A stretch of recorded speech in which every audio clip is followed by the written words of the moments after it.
অবশেষে শুরু হলো ত্রিপুরা মধ্যশিক্ষা পর্ষদ পরিচালিত মাধ্যমিক এবং উচ্চ মাধ্যমিক পরীক্ষার উত্তরপত্র মূল্যায়নের কাজ। মঙ্গলবার এই প্রক্রিয়ার আনুষ্ঠানিক সূচনা হয়। ত্রিপুরা মধ্যশিক্ষা পর্ষদ সভাপতি ভবতোষ সাহা এদিন মহারানী তুলসীবতী বালিকা বিদ্যালয়ে উত্তরপত্র মূল্যায়নের কাজ পরিদর্শন করেন। পরে সংবাদ মাধ্যমের মুখোমুখি হয়ে পর্ষদ সভাপতি জানান, মূলত 4টি বিদ্যালয়ে মাধ্যমিক পরীক্ষার উত্তরপত্র মূল্যায়ন করা হবে, যার মধ্যে রয়েছে বাণী বিদ্যাপীঠ বালিকা বিদ্যালয়, বুজজং বালিকা বিদ্যালয়, নেতাজি সুভাষ বিদ্যানিকেতন এবং উমাকান্ত একাডেমি বাংলা মিডিয়াম বিদ্যালয়। অন্যদিকে উচ্চ মাধ্যমিকের পরীক্ষার উত্তর পর্ব মূল্যায়ন করা হবে মহারানী তুলসীবতী বালিকা বিদ্যালয় এবং বড়দোয়ালি দ্বাদশ শ্রেণী বিদ্যালয়ে। এই উত্তর পর্ব মূল্যায়নে সুষ্ঠুভাবে সম্পন্ন করার লক্ষ্যে 2652 জন এক্সামিনার নিয়োগ করা হয়েছে। পাশাপাশি হেড এক্সামিনার থাকছে 112 জন।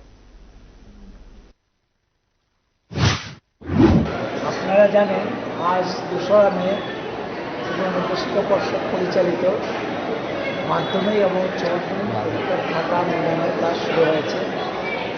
খাতা দেখার কাজ মূলত আগরতলা ভিত্তিক 6টি বিদ্যালয় হচ্ছে। মাধ্যমিকের খাতা দেখার কাজ হবে বাণী বিদ্যাপীঠ বালিকা বিদ্যালয়, বুজজং বালিকা বিদ্যালয়, নেতাজি সুভাষ বিদ্যানিকেতন এবং উমাকান্ত বেঙ্গলি মিডিয়াম স্কুল।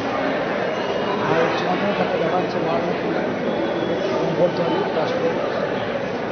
খাতা দেখার কাজে 2652 জন এক্সামিনার অ্যাপয়েন্ট করা হয়েছে এবং হেড এক্সামিনার হয়েছে 112 জন। এর মধ্যে মাধ্যমিকের জন্য এক্সামিনার 16 জন, হেড এক্সামিনার 1737 জন, উচ্চ মাধ্যমিকের জন্য 1025 জন। টোটাল অ্যাপয়েন্টমেন্ট হয়েছে 2765 জন। আজকে কোন কেন্দ্রটি পরিদর্শন করলেন? সবাই আমি নেতাজি চলে এসেছি। পরে আমার কাছে বর্তমানে স্কুলে যাওয়ার সম্ভব হলে ওকে।